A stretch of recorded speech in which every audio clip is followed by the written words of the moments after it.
Welcome to the Encore Audio Archives YouTube channel. I'm Taper Dave, and this is my channel. I've uploaded hundreds of talks here that I've recorded at meetings in West LA, and I've also recorded conventions starting in 2013. I've got a bunch of those up. And Walt and Mary Murray, the original owners of Encore Audio Archives, started the company in the 80s, and Walt recorded Joe and Charlie's and a bunch of stuff down in Vista, California. My sobriety date is June 20th of 1994. I hope you find something you like, so please like and subscribe to my channel and comment down below. If you want to hear something that I don't have or that you don't see, I'll see that I get it. Anyways, take care and have a great day if you want to. My name is Dick Anderson, and I am an alcoholic. My home group is the Macklin Group in Powder Springs, Georgia. We meet on Thursday night. Now, I'll mention this. I got cancer a few years ago. We had to move out in the country, and looked for a meeting. Couldn't find one that I liked. Didn't find any that were exactly what I wanted. But the big book says that we can find what we want, and we can help improve those meetings. And that's exactly what I did. And I started with a meeting that had about 10 people. And wasn't a good meeting, bad meeting. They were nice people, just not much going on. But but they were nice people and active members, and so I got involved in it. After a while, we started having group conscious meetings, and I volunteered to be a greeter, and they laughed at that because there were only 10 of us. But we started doing all the things that people did when I got to Alcoholics Anonymous, and now 5 years later, we have 200 people, and we have. We had so many newcomers trying to share at the big meeting that we started a steps 1 through 3 meeting in one room, then a steps 4 through 9 meeting in another room, and then you can come out to the big meeting and share. And that's on Thursday night. On Saturday night, we've got a 12-step and a 12 tradition. We have a tradition one week and the parallel tradition step the next week on Saturday night. And on Monday night, they have a women's meeting. I have no idea what the hell they're doing there. But you're welcome anytime you come. I was part of the group that put in the bid for, I was a delegate back then when we put in the bid for the international in 2015. I've been to 7 internationals. And I will say, this is the closest I've ever been to any AA event to an international.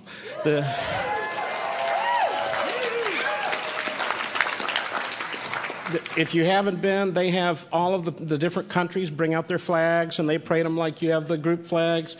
And it's just I never go to one that I don't cry at the opening ceremony and cry at the ending ceremony, and meet lots and lots of people from all over the world in between. So you don't want to miss it. We have 11 acres and a lake. So between boats, houseboats, whatever you want to bring, you're welcome to stay with us. So. And I want to say, I wasn't expecting what happened this morning. I wasn't really expecting what's been happening this whole weekend. I've probably been to 500 or 600 conferences over the time I've been in the program. And what was going on when people walked in here this morning, where people were singing and people were celebrating a new life. In the last few months, last few years, I lost my best friend, Keith Lewis, who had spoken here before, but in the last few months I lost my sponsor, who was 91, and my dad. And I would like to think that where they went, they were greeted the same way we were greeted this morning when we walked in here.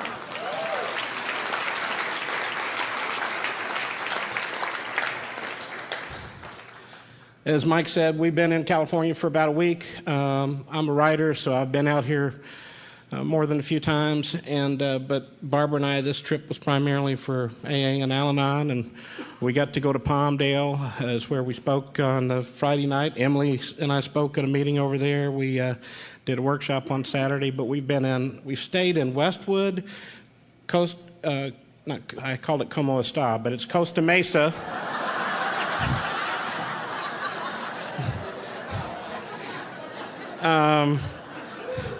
And then moved here to Torrance, and we've had a wonderful time. But I do have some questions. I'm a car nut.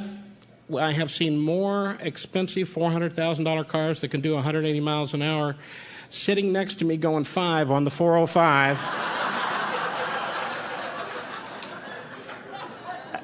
I'm not sure what the deal is on that. Another question. We were out here, and we went to lunch yesterday. I picked up a newspaper, and it's LA Weekly, and the cover says, "Vegans for Satan."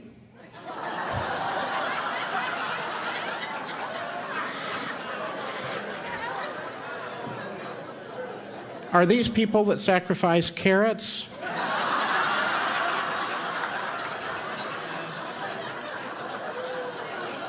This is a weird place. I'm sure you know that. And just from the conference this weekend, I've noticed that you have an extremely abundant amount of very large, bald guys. I've never seen so many. Yeah, exactly. I don't know what the deal is, but looks like they're all having fun. So Barbara, and we have been treated absolutely royally since we've been here. Mike and Emily have been terrific hosts. Larcene, who is my favorite Al-Anon speaker, besides my wife, Barbara, was, no, I must say that. I must. So, but I love Larcene. We get to speak at conferences together, and I think she's the one to put my name in the hopper, and I appreciate this. This is a gift. We've had Kathy stayed in touch, absolutely. We got here. We got those great big 230-pound gift baskets that were all loaded up for us. And I have a short memory. I don't have a short memory about what I did in the 8th grade, but I have a short memory about what happened a month ago. And until Larry reminded me, I'd forgotten we filled out a form about what we like to eat and drink. But they brought this, and everything I would have bought was in there. So we were thinking this had to do with this NSA read your mail thing, because I drink Diet Cherry Dr. Pepper and Diet Fruit Punch Powerade mixed together. And I thought, now who would arbitrarily just buy those? And then Larry, who is Larry and I are blood. We're in the same sponsorship family for a while, and friends in Atlanta. And he reminded me that we had gotten a questionnaire. So if you wait long enough, it doesn't matter how long you're in the program, you'll get the answer. So anyway, but Kathy has been wonderful all the way. And then this is the way, I love people who are smart alecks and genuinely kind people, and that describes Dave. And he doesn't want anybody to know that he's actually a nice person, but we check in here, and I'll talk about it later in my talk. But I had what was called terminal cancer about 7 years ago. The people that described as terminal were not aware of the power of Alcoholics Anonymous, and so that was 7 years ago. I've been cancer-free for 7 years, and. But they did change my body. I don't have an upper digestive system like you do. They took all mine out and put in a new one, and I was on a feeding tube for a couple of years, so I have to live differently, and I sleep sitting up. And so we had to have a little room with the only places here are those little hospitality suites, and we had to have one, and the hotel got a little confused, and we didn't have one the first night we got here, and Dave was there at the front desk and just to help us out, and he found out what was going on, and he checked out of his room. He was staying in one of those suites, moved into a regular room just so we could have it, and that's the kind of love and care you get when you come to Alcoholics Anonymous.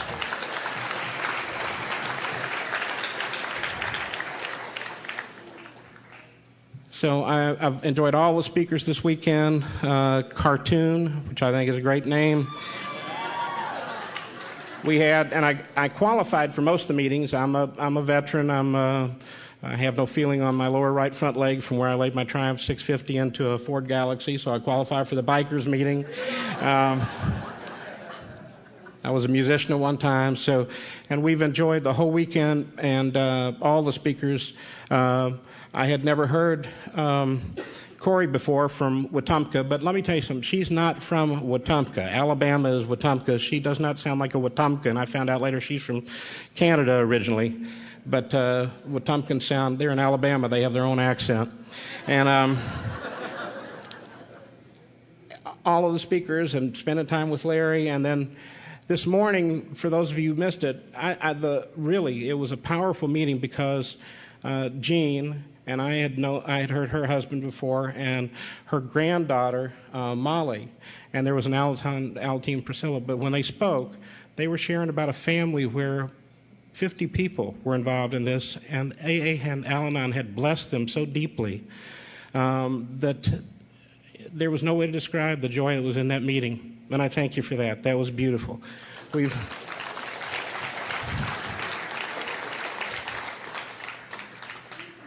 When I got sober in Louisville, Kentucky, and that was my sobriety date is June the 8th, 1977. So I celebrated 36 years last month. And at the time I got sober, we had an AA meeting on one side of the church, an Al-Anon meeting on the other side of the church, and an Alateen meeting every other night. And we had speaker meetings, so we didn't have a lot of discussion. The discussions took place at the Howard Johnsons afterwards. And we got to know the families. And I just always thought it was family recovery. And if you're a new alcoholic, the best way to find out what kind of damage you did is listen to the Alateen and the Al-Anon speakers. And so it was a way for me to accept responsibility for what I had done. But then those same people would love me and hug me and tell me they were glad to see me, and it was a way of being forgiven. And almost everything I've done in life, I've done first in AA and learned how to do it out there, even with my family. And that taught me that I felt forgiven. I felt I could go back to my own family, and I could start to make amends there. And it was a real blessing. And the idea of family recovery is not something that's celebrated every place, as we've gotten away from it somewhat in the fellowship. But I am so grateful for the fact that you are doing that, and I thank you again for that. So, and I appreciate the fact that you did a veterans meeting. We had a speaker who was a POW, and I had 2 tours in Vietnam. I just didn't happen to I had a greater fear of being captured than I did of being shot. And he spoke, and there was a great depth in what he shared. And then when you recognize the veterans at the beginning of this, it was a big thing for us. And I'll start with my actual story, because my family is the family that I come from is not a family of wealth.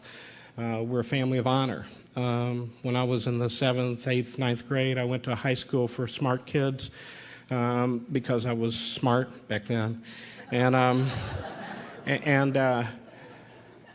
it was in a district where there were a lot of kids who had money. And my family has never had a lot of money. And I felt ashamed of the fact that I didn't come from one of those families with money. And now I feel differently because I've come to actually appreciate and honor my family. My name is Richard Jefferson Anderson, the first one of us, and my great-great-great-great-grandfather was Richard Clough Anderson. He was the captain, Dick Anderson, of the first boat across the Delaware on Christmas Day of 1776. He became a general at Valley Forge. His grandson was General Dick Anderson, Richard Herron Anderson, who served under Robert E. Lee at Gettysburg. He was a West Point grad, and his cousin from the same was Robert Anderson, who was the commander of Fort Sumter when the first shot was fired of the Civil War. My dad is one of the most decorated World War II pilots, was given the Army Cross, which is like the Navy Cross. Several distinguished flying crosses, was shot down behind Nazi lines, brought his crew back out. My sister is a retired bird colonel. Her husband is a retired bird colonel. Their boy graduated from West Point. Of the grandkids, we've got a West Pointer, and we've got 2 or 3 Green Berets and a Marine. I obviously did not fit into this family.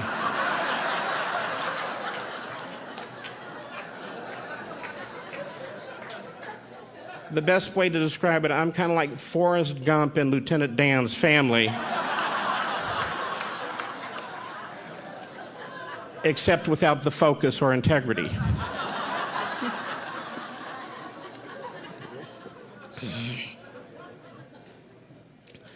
All I can remember from the very beginning is, Dad in a flight suit, he's come back, and and I forgot to mention Terry. I was absolutely touched by your talk last night. That was a beautiful talk.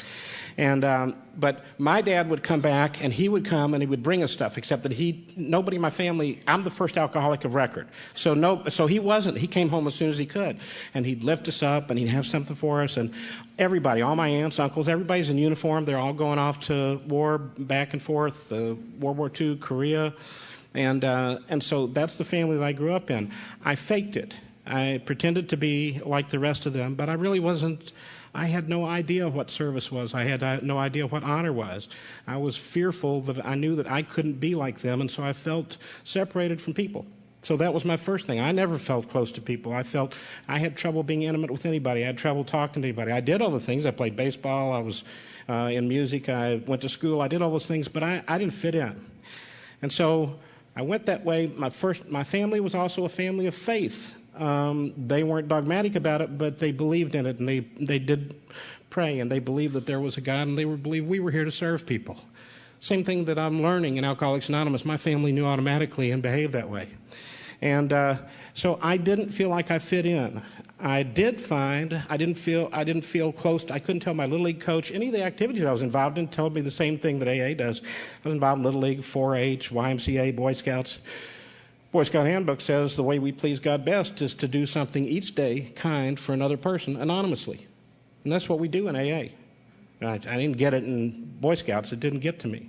And so we went to church. We went to 4-H. All of those things taught me the same thing. I couldn't tell my Little League coach or the leader at the Y, anybody, I couldn't tell them what was going on with me because I didn't have a sponsor to guide me through anything, so I could talk to somebody. I didn't know somebody. I was supposed to tell somebody what I was feeling, and so I just held it back. I just was stoic. That's the way I deal with things. I call it now my Vietnam mode, but I did it before I went to Vietnam. I just stiffened up, and I pretended to be somebody that I wasn't.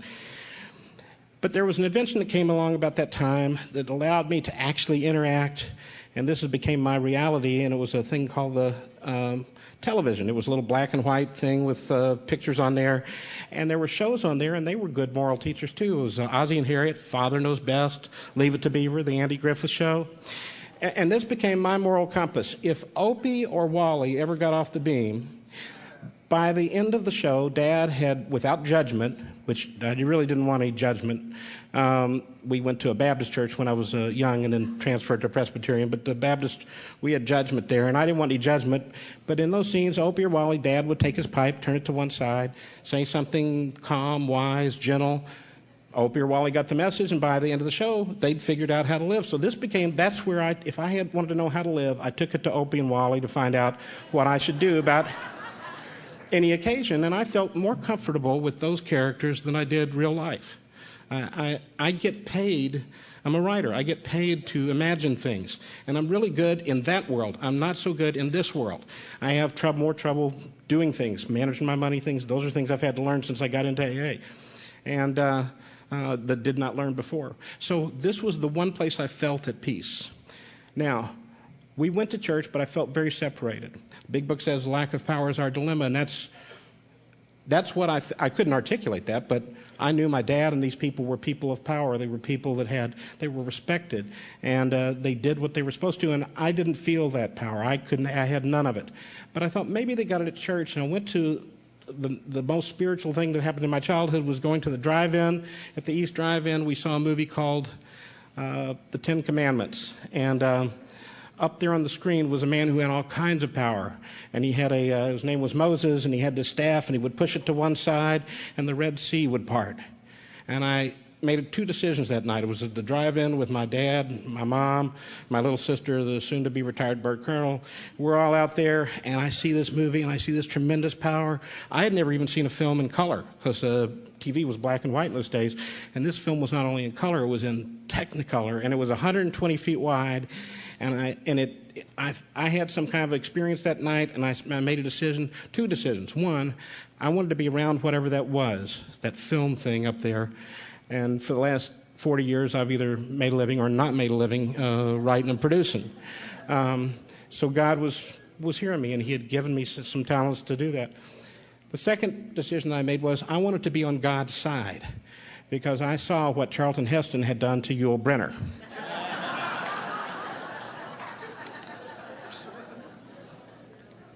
So the next day, much to the surprise of my mom and dad, who were not aware I was having a spiritual awakening in the back of the 55 Ford, I went down the aisle in the Baptist church and got dipped and dunked. We surrender all was the thing. I was about 3 feet tall.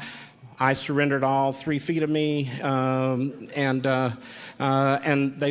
my parents, my grandmother was there. They all wondered what had happened to me, but I was like the newcomer who comes to Alcoholics Anonymous. I thought that would give me the same thing my family had. I thought it would give me the same thing that you had if you were sitting there in that church and you were smiling and laughing and enjoying life.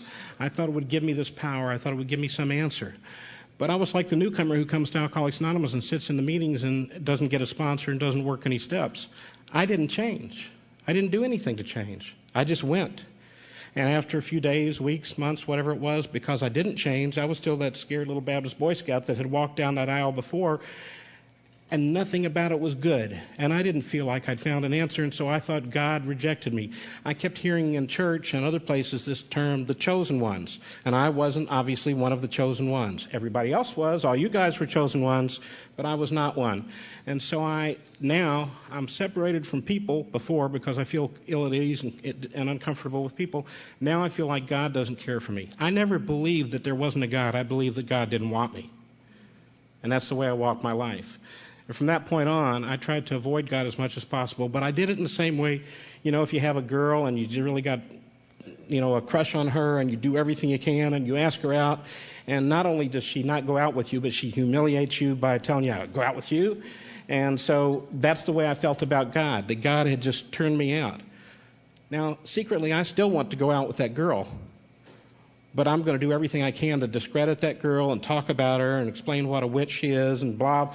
And that's the way I was with God.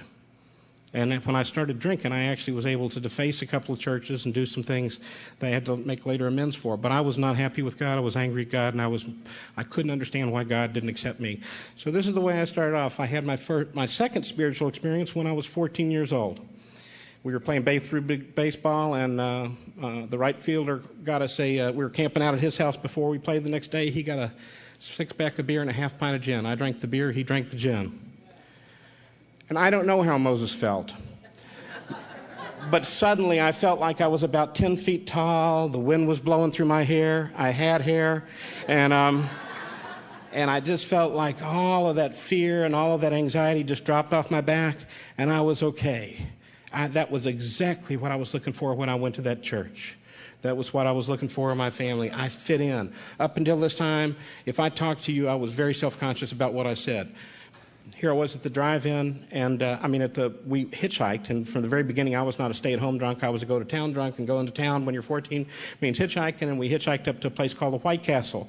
And I don't think they have White Castles out here, but I don't even know what would be similar to it, but it's a place where you go at 3 o'clock in the morning when you're drunk to get a dozen of these little square burgers with 8 million onions on them that seem like a good idea at 3 o'clock in the morning, but not so much the next day. And so we go up to the White Castle. My buddy Dave, I'm having a great time. I discovered table hopping. I'm going around talking to all the adults, introducing myself. I'm 14. I'm flirting with a redhead, a 25-year-old redhead behind the counter, and I'm having the best time I've ever had in my life. I'm free. My buddy Dave's not having the same spiritual experience as I am. Dave was getting a little woozy, and I had never had a cup of coffee either, but I had seen in Perry Mason, if you have too much coffee, if you have too much to drink, you order a cup of coffee, so it'll sober you up so you can talk to the police. So I order a cup for my buddy Dave, and again, it does not have the desired effect. Within a few minutes, Dave hadn't had any coffee before either. Within a few minutes, Dave had thrown up down the stainless steel counter. And it turns out, if you're looking for a Louisville policeman at midnight, the best place to find him is at the White Castle. So they came down and said, "What's the matter with your friend?" I said, "He's just had a little bit too much to drink." "Really? How old is he?" 14. "How old are you?" 14. So I was in Louisville City Jail 4 hours after I took my first drink. And that was pretty much the end of my social drinking.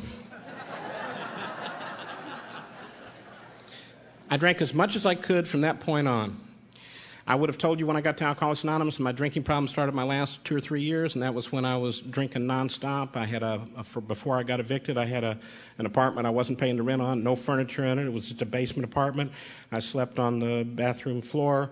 I had a TV that was there. I would get some whiskey down. I would dry heave for a little while. I didn't have any food for my last 2 years. It was, and the only time I left that bathroom was to go up to the liquor store. Eventually, I got evicted from that, and I was out on the street. Then I knew I had a problem. But here's what happened the first 3 times I took a drink. The first time I take a drink, I go to jail in a family where nobody has ever gone to jail. And the only thing I could think about was taking that next drink. The first time for me was the beer. The second time was something I would highly recommend if you're going to have a slip, cherry vodka. And an older boy had gotten it for me. We transferred to this school, and I was the starting quarterback on the JV football team and dressing with the varsity, and he got me the cherry vodka. The third time I took a drink, it was Kentucky Straight Bourbon Whiskey, and that's pretty much what I drank until I got here. I didn't like the taste any of those times, but the proof jumped up, and it got me there that much quicker. I could not care less what kind of vehicle it was in. I just wanted to get that inside me, so I felt that way.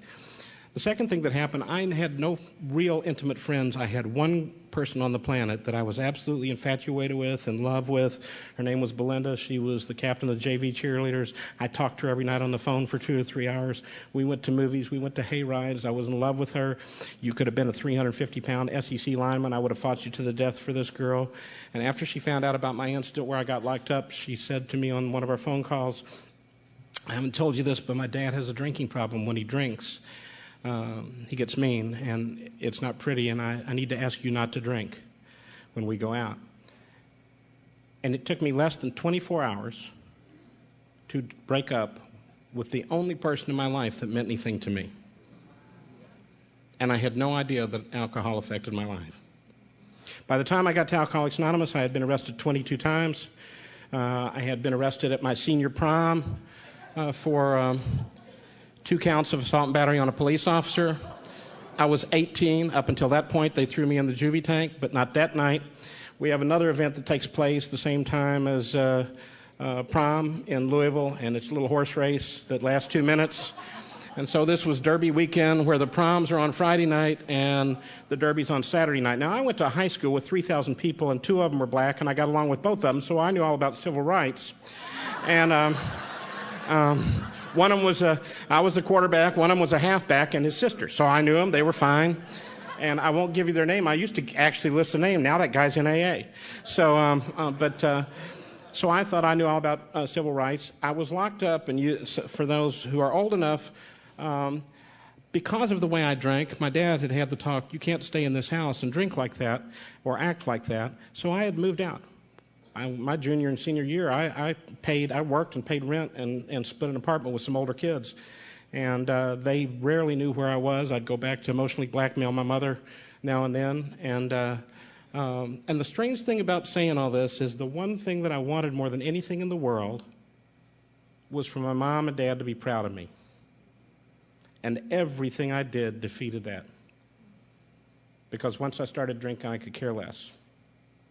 So they don't know where I am, but they know I'm going to the prom because my little sister, who's the son that my dad wanted, she's a doctor and a colonel, no financial problems, blah, blah, blah. So she tells my parents that, I'm going to the prom, and et cetera, but they found out where I was the next morning, because when I got locked up and thrown in for the first time, the adult felony tank, not even the misdemeanor tank, the felony tank, because of the assault and battery, I was put in there with 7 others. There were 8 bays. And the next morning on, they got to look at all 8 of us, because on ABC, NBC, and CBS, which is all there was in those days, I came out with my 7 cellmates, who were 7 Black Panthers who'd come into Louisville to blow up the Churchill Downs to make a statement. So on ABC, NBC, and CBS, they are the 7 Black Panthers, and me,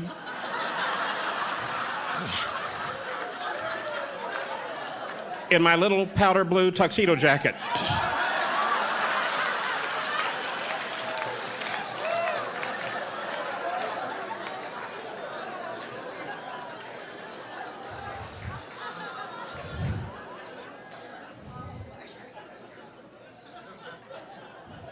The biggest problem was that I was chairman of the breakfast committee, and I was apparently in prison while they were having the breakfast. So there I am, Now, to me, this was an adventure.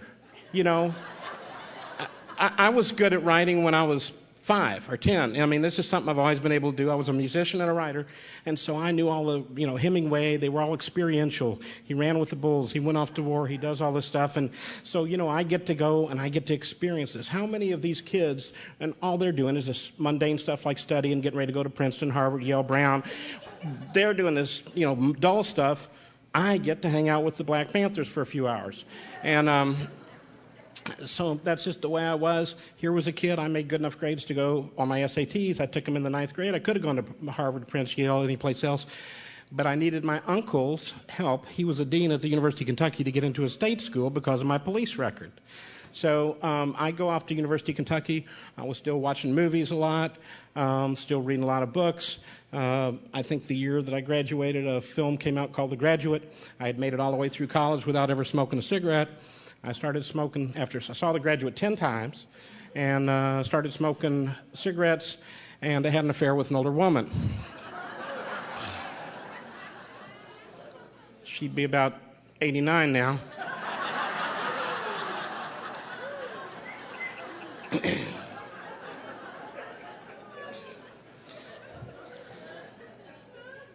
So, but I go down to University of Kentucky. Now, everybody else, you know, there are academies and all this stuff. I'm in ROTC, so if I'd stayed there, I could have gotten a commission. But one night we were drinking and talking, and somebody had just gotten a new TIAC tape deck. That was the latest invention then, and so we were recording ourselves while we were drinking. And the word over-mesmerized and under-mesmerized was used several times during that discussion, so that gives you the level of academia we were going for. And anyway, all our parents were World War II veterans, and we did not want to miss out on combat, so we decided we would go down the next day and enlist. Forget ROTC. And the next day, out of the 5 or 6 of us in that room, there was only one who was still drinking, who went down. And how do you make an intelligent selection? The Marine captain recruiter drank the best. So, and as you know, they give you your choice of where you want to go. I put down Key West, Key West, Key West. I got Vietnam, Vietnam, and the Pentagon. Now, I know that Kentucky is kind of a cutting edge of hip. Harlan Sanders, Muhammad Ali. But I had never seen a marijuana cigarette when I went to college. The closest thing we had to it was Rebel Yell, which was a bottle of Stitzel-Weller bourbon with a Confederate flag on it. Yeehaw! And so that's all I knew. And I pretty much, it says, we seek out lower companions. I was the lower companion all the way through that period. But I go to Vietnam, and there were people over there doing drugs. And it was the first time I actually felt superior to somebody, because I felt if you were doing drugs, you lacked self-discipline. And I'm not saying I didn't smoke a few joints or accidentally do LSD on a plane ride one time.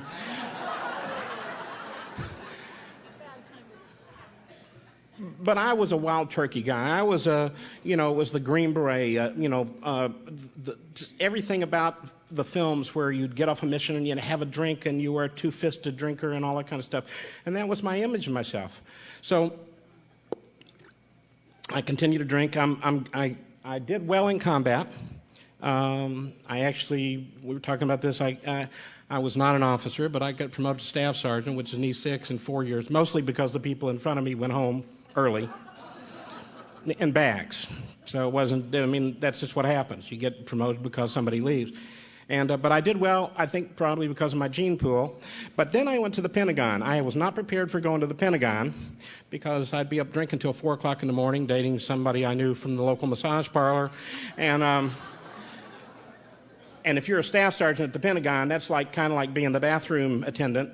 And their idea of a breakfast meeting was 5:30. My idea of a breakfast meeting was 11. So I knew that wasn't going to work out. I got out of this, and I went back. A buddy of mine, a gunny, who was actually in charge of me in Vietnam, back in Louisville. We moved back to Louisville. He is married. His wife, Bunny, introduces me to a beautiful girl. I was engaged 6 times before I got to Alcoholics Anonymous. I was never married because it never even got that far, but I was engaged 6 times. And every one of them was somebody I fell in love with in a film. I remember seeing Romeo and Juliet, and there was a girl that looked like Olivia Hussey, and so I was engaged to her for 3 months. So I would fall in love with the girl in the film, then I'd see somebody that looked like her. Well, this girl looked like Olivia Newton-John. And if you're young, you know, Molly, you can Google these people and find out what they look like. But Olivia Newton-John was a hottie. And so...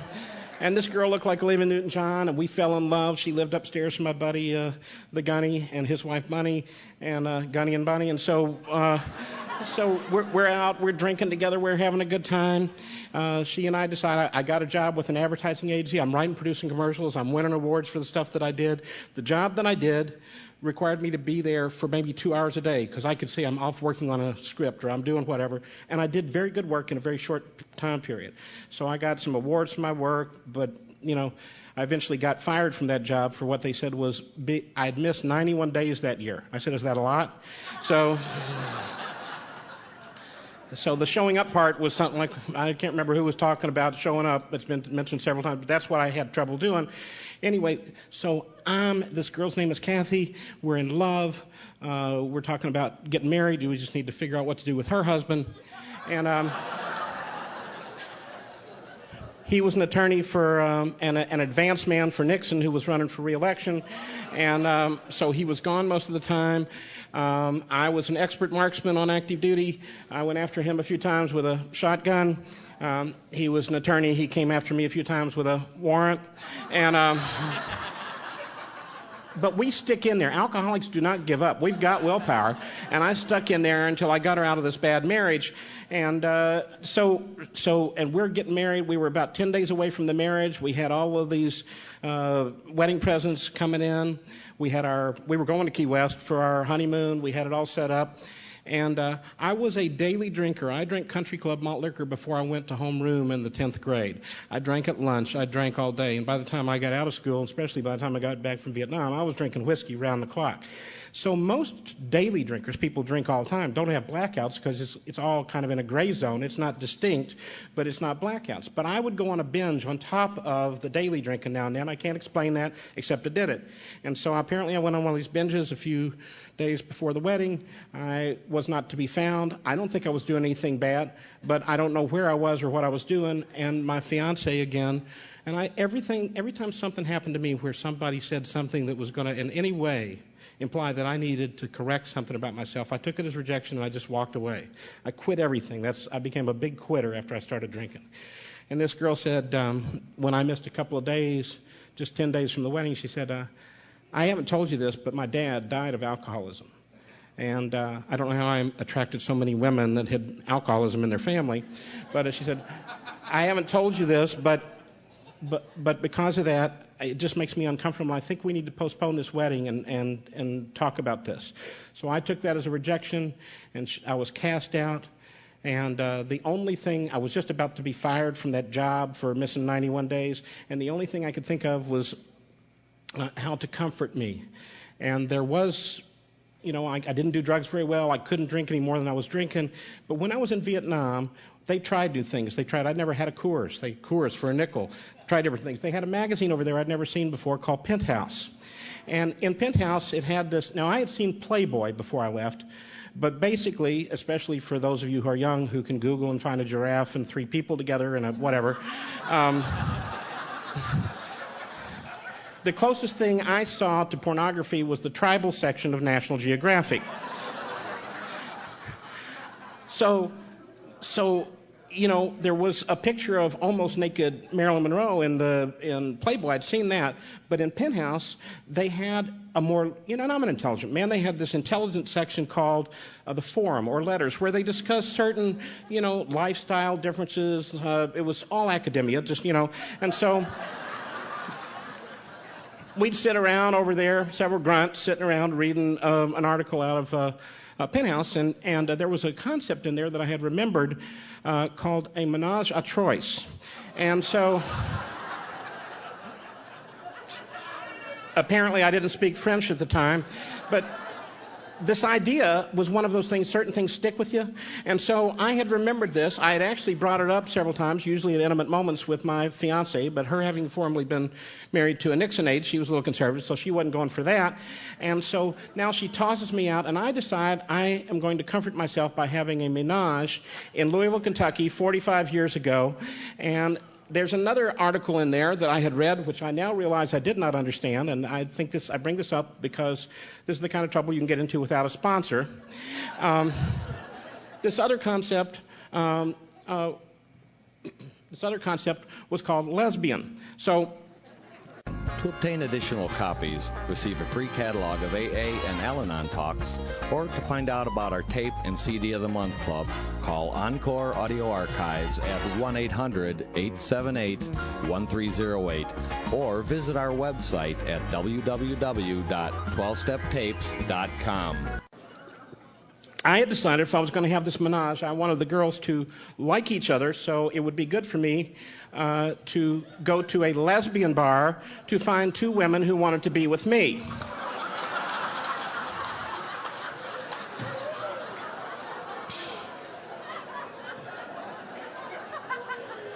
In Louisville, Kentucky, 45 years ago.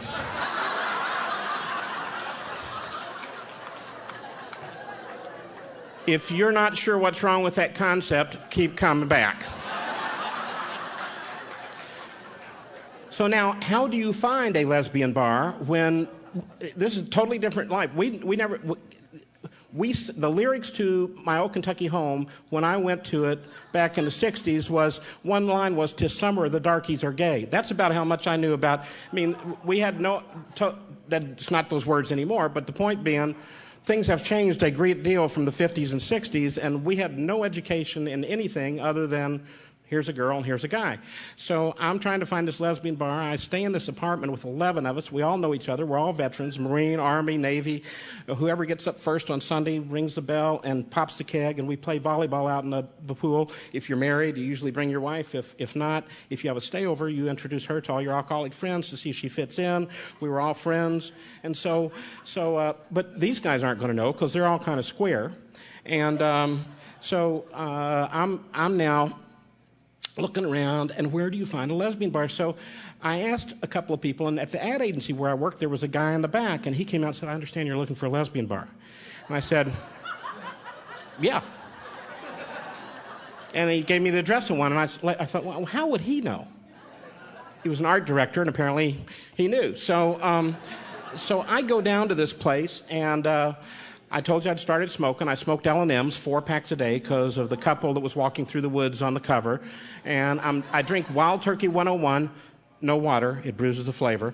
So I'm sitting at a piano bar with a girl who is another veteran, but I can tell there's not going to be any menaging, and one guy playing the piano, and and nothing's happened, and I think I've gotten some bad information. And I take another puff off my cigarette, take a little shot, and you get that kind of come hither voice. It's about as sexy as you're going to get.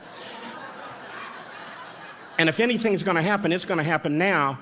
And so I end up just about to leave when a door opened. On the other side of the ballroom, there was something going on upstairs, apparently, that I didn't know about.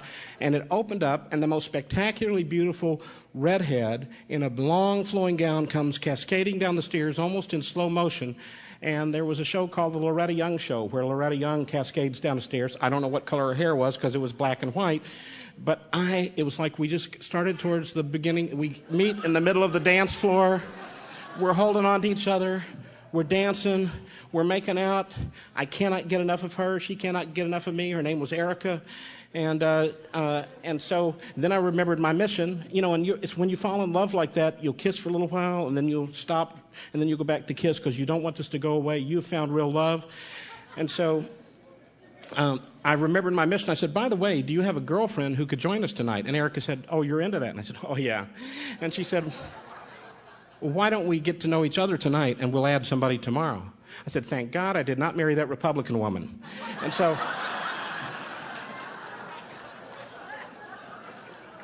So we're walking down 4th Street, which is kind of the main street, main drag where all the movie theaters are. And we're going back to my place, and this is one good-looking redhead, and I'm looking forward to what she's going to look like in a bathing suit, or Son's bathing suit if we go out by the pool the next day. And we get back to my house, and 2 things. Drugs rears its ugly head again. This girl pulled out a pill big enough to choke a horse. It was called a Quaalude. It was a horse tranquilizer. And she said, would you care for one? I said, no thanks, I don't do drugs. I took another couple pulls off the wild turkey, and 2 things happened. Erica passed out, and I found some equipment I definitely wasn't looking for.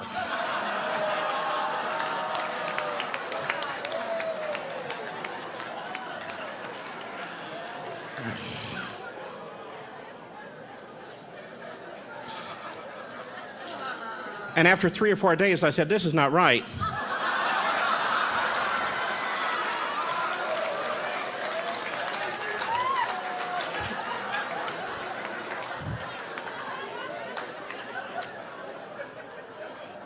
This is the point at which I became a little lost, because Opie or Wally had never dealt with this in any episode.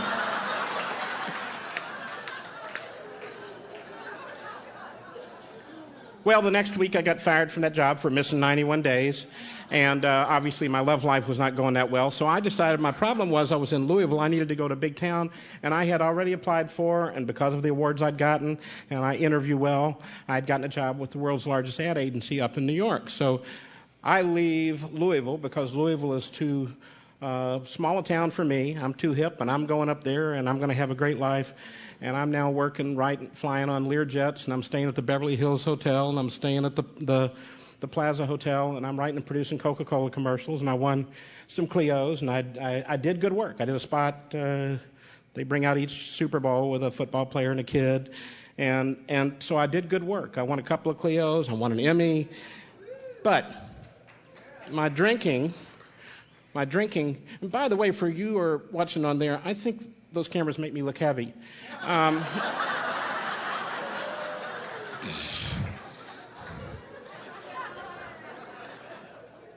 But my drinking was actually destroying my body at this point because I was drinking so much and had been drinking that way nonstop for so long and really not eating.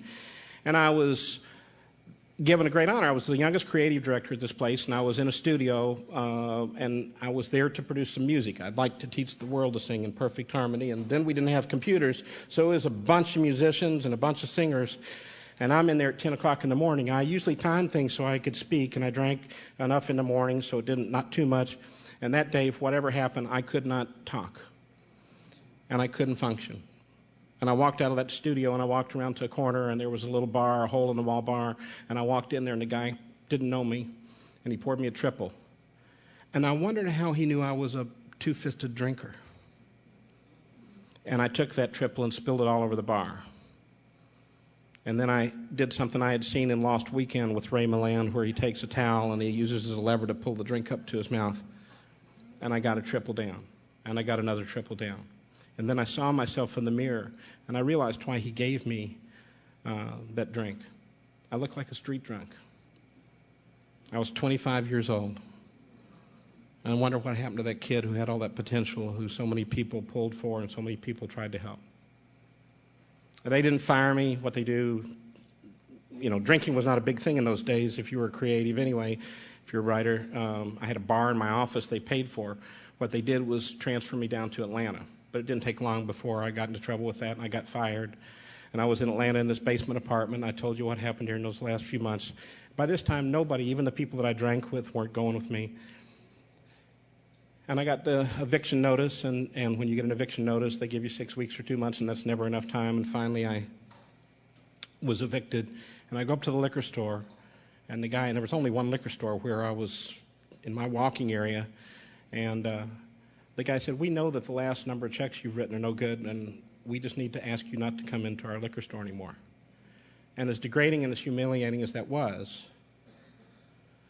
the only thing I could think of, oh God, I hope he gives me that whiskey. And he did. He gave me a bottle of whiskey. And I walked out of there, and I walked around the corner, and there was a concrete landing. Almost in slow motion again, that bottle fell out of my hand, hit that concrete, broke, and spilled over the ground. And I was more frightened and terrified and hopeless in that moment than I ever was in a firefight. And I was so angry at God because I knew that I deserved to have this good life. Everybody told me I did. And I just kept going down and down and down. And I started screaming at the top of my lungs at God, God blank you, God blank you, God blank you. And something happened, and I had just this moment of peace came over me, and I said, God help me, God help me. And there was this scene that I had seen 50 times drunk from another film called Days of Wine and Roses. And it was actually more real than that street I was on, where Jack Klugman walks up to Jack Lemmon and says, I understand you need help. I'm from Alcoholics Anonymous. And I walked up. At that point, I had a pair of yellow pants, yellow brownish pants. I still have them in a box. This is all I owned. A blue polo shirt, some loafers with holes in the bottom, but I carried a .45. In my last few years, I'd gotten very paranoid. I thought somebody was after me, and I carried this .45. And I got it out, and I got ready to pull the trigger. And when I said, God help me, that peace came over me, and I walked up to the phone booth on a street corner, and I called the operator. I didn't have a nickel or a dime. And because somebody on a public information committee had gone to Bell South and told them about AA, that woman knew where to transfer that phone call. And she transferred it to the central office in Atlanta, where a woman had just been working for a year or so. Her name was Helen. She was the manager of the central office. Last month, Helen spoke at my 36th birthday.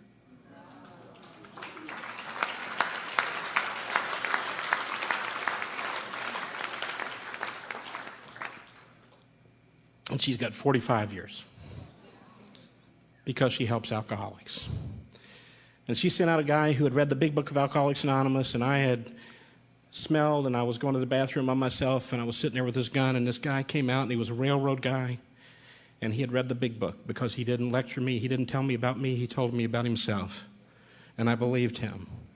And I did the most complete third step I've ever done that day, and I turned myself over to this guy named Ed.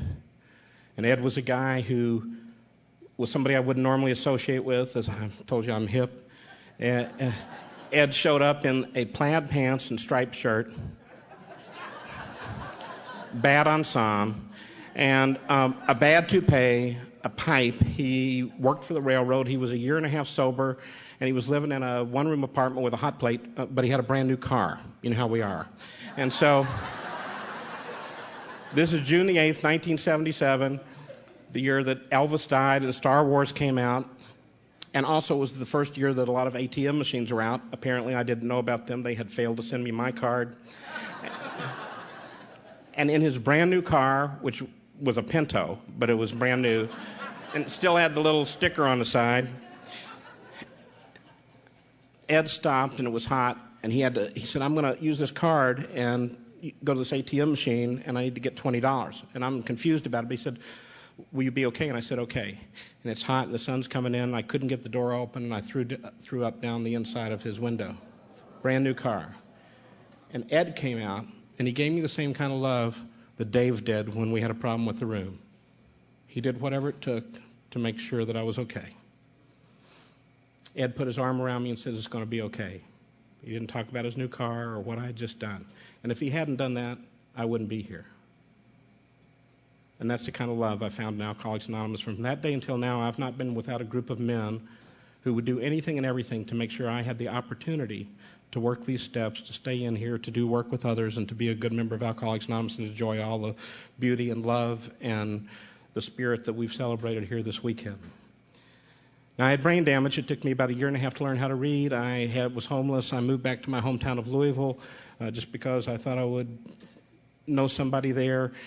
Somebody says when we take that third step, we have everything we need. Somebody lent me a car to drive to Louisville, wrote down the name of my new sponsor, who was another railroad man named Jack Sullivan, who used to speak and has passed since, but it was written on there. And I had enough money to go to McDonald's, enough money to make a phone call, and I got to the city line. I called Jack. Jack said, you're going to meet a guy named Harry over at the Token Club, and and from that day, and I absolutely lived with these guys. There was a guy who had 2 cots. They didn't have a treatment center there then. There was a guy who had 2 cots in his basement. I slept in one, and I helped newcomers. When we get a new guy, we'd drive him out down that basement.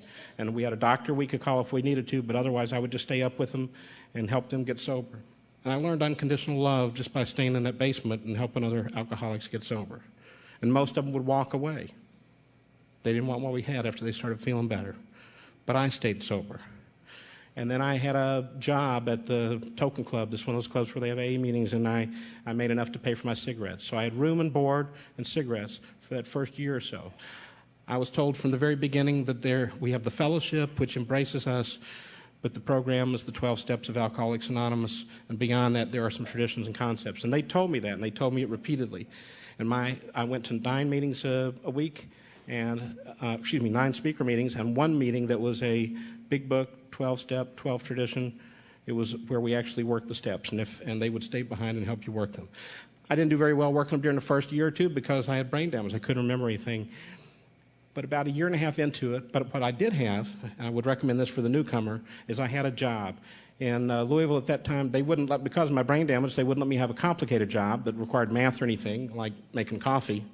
But at that time, if you came a day in Louisville, if you didn't smoke, it was mandatory that you learned how to smoke. And we had these ashtrays that were round, that were gold, blue, red, and green. They looked like Christmas tree colors. They were made out of some kind of corrugated metal where the ashes would chemically fuse with the metal.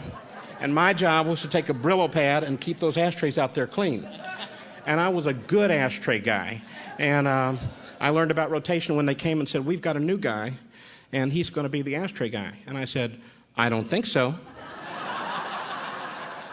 And here's what they do to you. He said, no, he needs this job to get sober. So what are you going to say to that? But he said, "But we have a job for you. You're going to be the chairman." I said, "I'm going to be the chairman?" No, the chairman.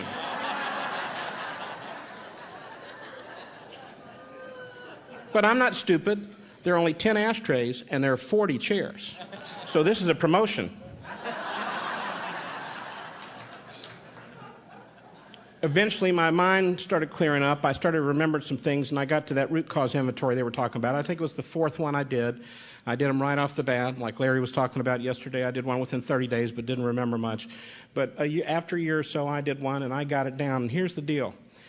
We talk about building a new life. When I walked in here, I gave you all the power in my life. You had all the power. You decided whether I could be happy or not happy. You could make me decide whether I had money. You could decide if you had all the power. And that's the way I live my life. So because you didn't give me what you're not capable of giving me, I had resentments towards every human being that I practically knew. And because I felt God didn't accept me, I was very angry at God. So I was walking around, and the only areas I had trouble in my life is that I didn't like people or God. And I'm not really a big nature buff, so I was really... Other than fantasy, that's the only place that I knew how to live. And now I take this alcohol away, and I'm having difficulty. And I start going back, and I start making amends, and that's where the real miracles start taking place. And I go, and I apologize to that Baptist church where I thought God had rejected me. And I got up in front of it on a Sunday night and spent 5 minutes apologizing and asking if I could be a volunteer there for a while. And 2 things happened. One, I found that God doesn't live just in AA. God lives outside of here, and that I was a child of God, and that these people loved me unconditionally just like they do here. Not all of them understood exactly what I was doing, but they certainly made an effort. The second thing that happened, I had a year and a half, 2 years at that point. I was trying to find a meaningful relationship, which wasn't going all that well. And in the church that night, sitting there, never having heard someone apologize to a Baptist church before or since, was a beautiful blonde who was 2 things I wasn't looking for. She was a seminary student and a good girl.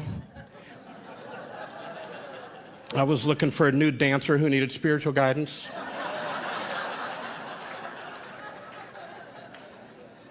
But because God put me together, and every good thing that's happened to me is when I've been in the middle of doing a step or helping somebody, because I was there doing what I was supposed to be doing. That girl was this beautiful blonde. Was one of your Al-Anon old-timers, and she and I have been married as long as this conference has been going, 29 years. Her name is Barbara.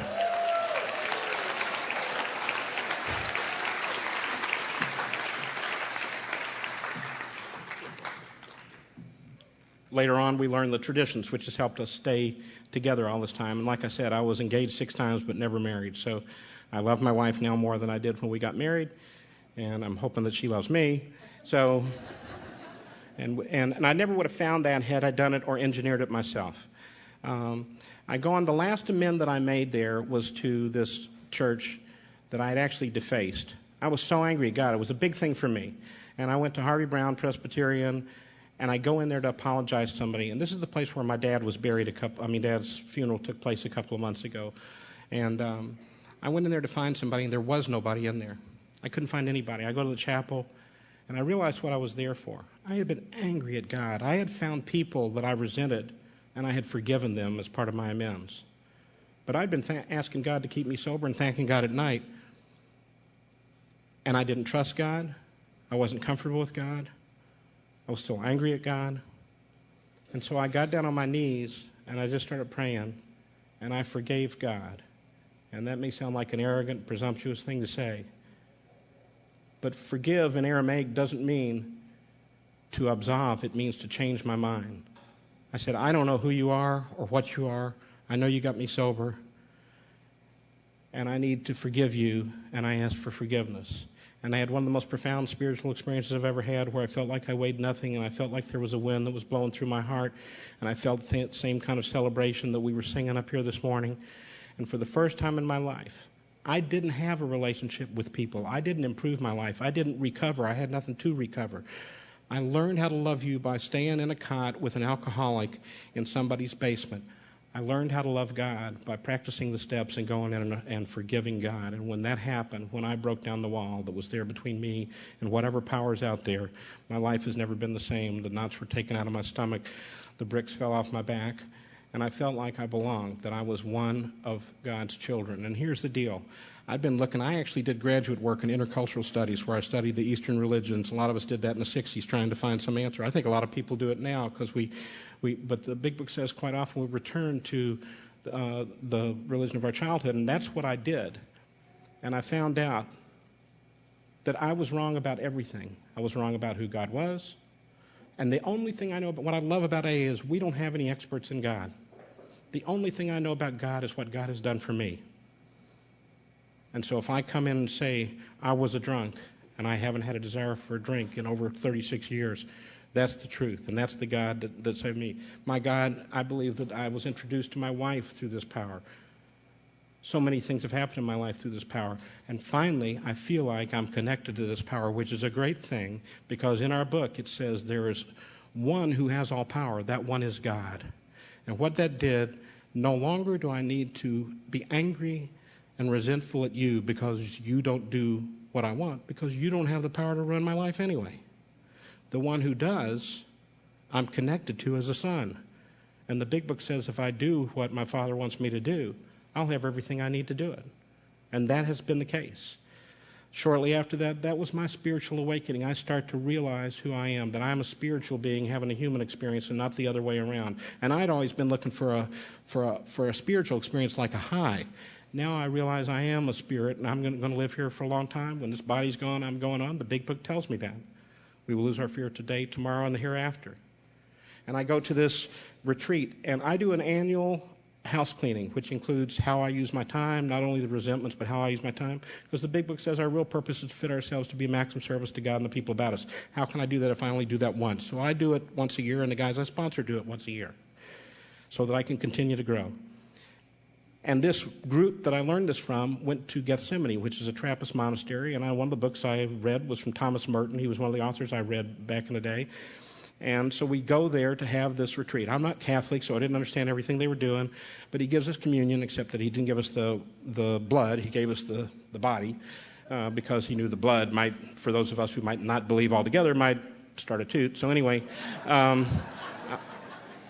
that's probably not the way that Catholicism is explained, but anyway, that's the way we did it.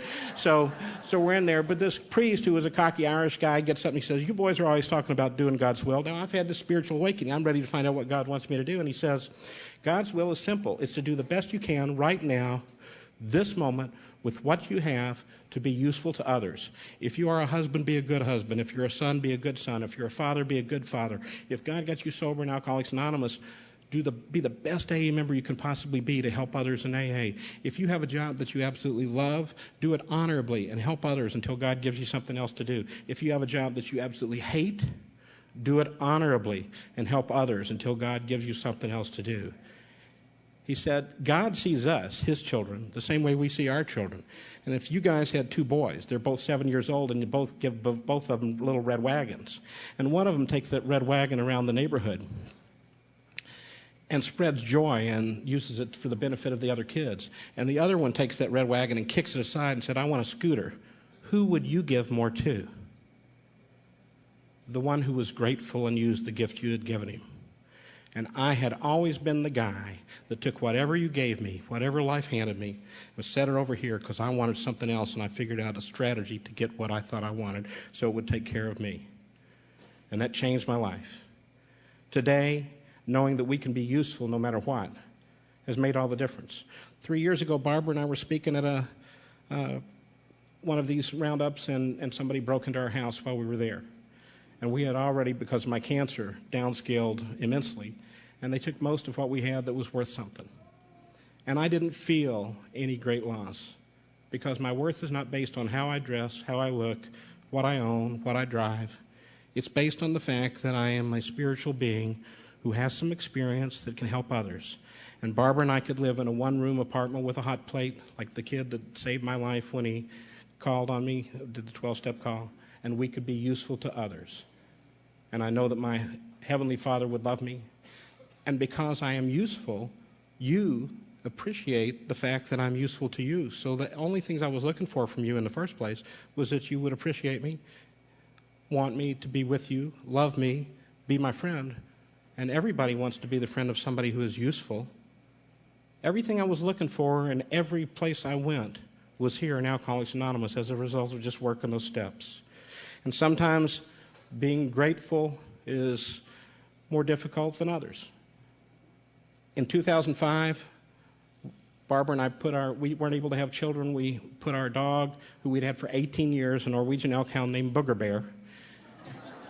And he was like our child, and we had to put him to sleep. And we sat and cried and thought, we'll never cry about that like anything else. And he taught us how to grieve.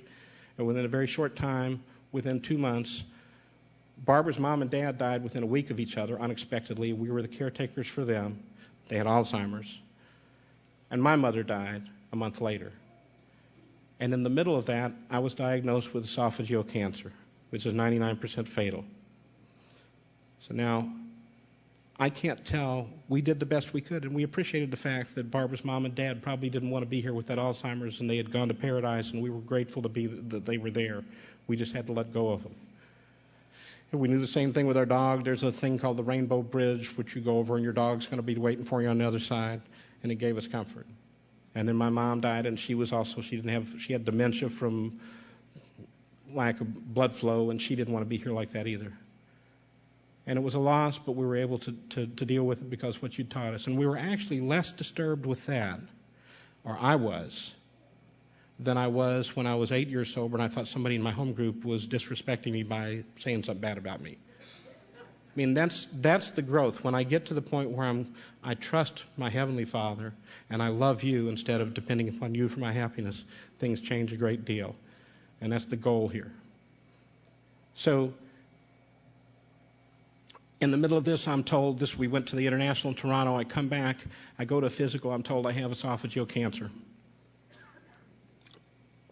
Esophageal cancer is 99% fatal. It usually, they told me if you can find someplace, there's a new procedure that they developed at the University of Southern California, Dr. Tom DeMeester, where he takes they took like 30 lymph nodes and your whole esophagus, everything out of your chest, take 2/3 of your stomach out, build a tube, put it back in there. I was on a feeding tube for 2 years, all of this, everything great. So I'm going to go out to USC. Lynn W. and other people were out here helping me with making some arrangements, and they called and said, we can't take your insurance.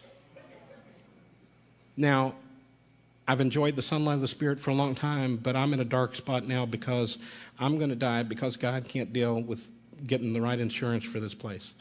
I don't know how. My choice. I chose not to think God was going to help me. And I went into this dark spot, and I was speaking in Key West on Saturday night, and I'm down there, and I can't pray, and a friend of mine who was down there said, just say any prayer you can remember. And I had memorized the 23rd Psalm. I'd used it some in Vietnam, but I memorized it to read to the PTA in the 3rd grade. So I started saying it over and over, "The Lord is my shepherd, I shall not want."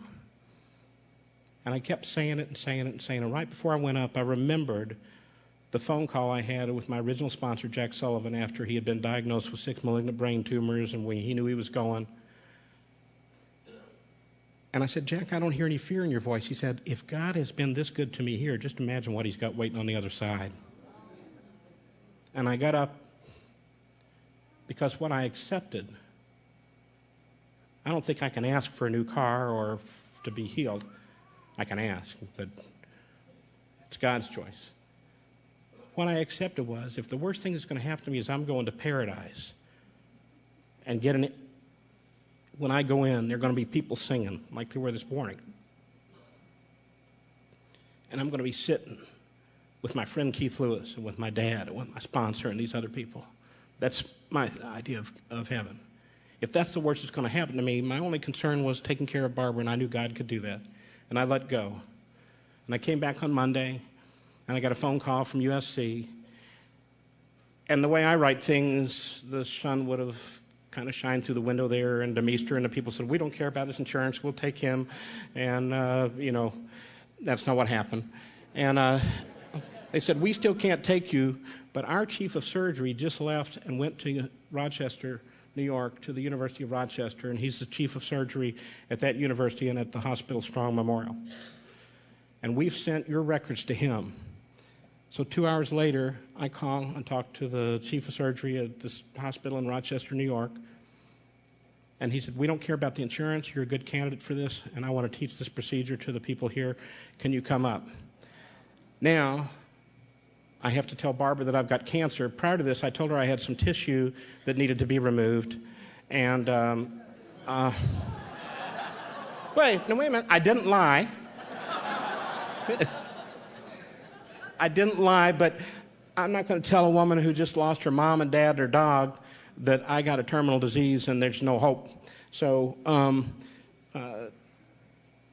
I find out that I've got some hope, and like the ribbon that Tony gave me here that says hope, and I call up there and I talk to this guy, and he says, "Come on up." So now and I hadn't told Barbara, which meant that I hadn't told you because you don't gossip. And so the only people that knew were my prayer partner, Keith, another guy that I prayed with, Ed, Big Ed, and my sponsor, my sister, the doctor nurse, because she was working trying to find some help, and the medical people. And so it was a small group, and we were working, but we found an answer. Now I tell Barbara. Now she's going nuts, but we're going up to this place where we don't know anybody. But because we had been active in this program and worked hard in this program and got to know a lot of people, when we arrived in Rochester, there were 23 people at the hotel, AAs and Al-Anons. They were our new home group for Al-Anon and for AA. They took care of us. They took care of Barbara. They got her out of the hospital room. They made sure that her laundry was done. We were there for a few months. We walked into the hospital the next day to meet with the doctor. And before we went to the doctor, we went into the chapel. And there on a wall, it was 30 feet deep, letters 2.5 feet deep. It says, "The Lord is my shepherd, I shall not want." And we walk out into the lobby to see where God has brought us, and it's Strong Memorial Hospital, endowed by Dr. Leonard, the family of Dr. Leonard Strong, who was Bill Wilson's brother-in-law.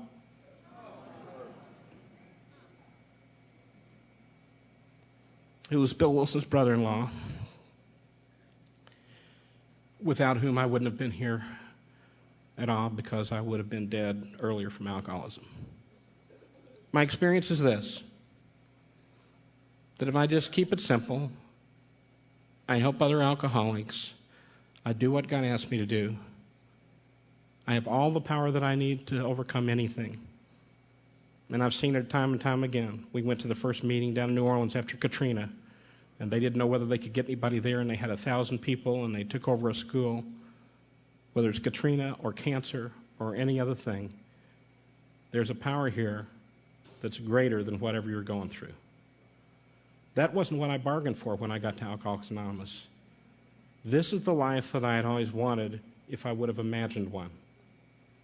And all I had to do was to reach out and grab the hand of the man in front of me, because I certainly didn't understand this when he was talking. The first live speaker I ever heard when I was 10 days sober was a guy from California who'd come to speak at the intergroup dinner named Chuck Chamberlain. And he got up at the podium and he kind of lanky like this, and I don't remember anything he said because I have brain damage, but I remember him talking about God, and I remember this look where he just looked like whatever he had is something I wanted. And I've heard people like that, and I've followed people like that. And because of that, my dad, we went home to have Christmas with my dad and found out that he was dying. He didn't know. We didn't know. We went home for hospice. We didn't have Christmas. We had hospice. And one day the pastor came in from his church and was talking to us, and he'd brought an article from the church about Alcoholics Anonymous. I said, "What's that doing here?" The pastor had asked my dad what he wanted donations made to when he died. And my dad, and we had to struggle to rebuild a relationship. I knocked him down on the stairs when I came back from Vietnam, and we were estranged for a long time. But because I followed the amendments that you told me to do, we were friends. And 4 years ago, my little brother, who's not at all like me, got sober. So he now has 4.5 years. And because of that, my dad said, well, the one organization that I know that does more good for people than anything else in the world is Alcoholics Anonymous. And this is the man who didn't want to claim that I was his son after I'd been arrested so many times. There's no way that I can thank you for what you've done for me or for Barbara. My only wish is that you have as many blessings or more than we have, and the way to get it is just grab the hand of the person in front of you. Thank you. Sorry to interrupt your viewing. Taper Dave here. Just wanted to take a second to ask you to like and subscribe to my channel. Let me know if you like what you're listening. I've got some very good talks here, and this one's a great one. Just curious, do you think this is better than Zoom? Tell me what you think. Okay, this is how I prepare my drone for launching. I like to do it inside the cab of my truck so I'm not standing outside in the weather. To install the joysticks for control, up and down, right and left, powered on. I have an Android phone that I use to connect it to the drone with. And it's actually controlled through the iPhone, through an app. Oops, wrong way. It's actually controlled through the iPhone, or through this Android phone, through the app. It's actually controlled through the Android phone, through an app, and you connect it through this short connection right here.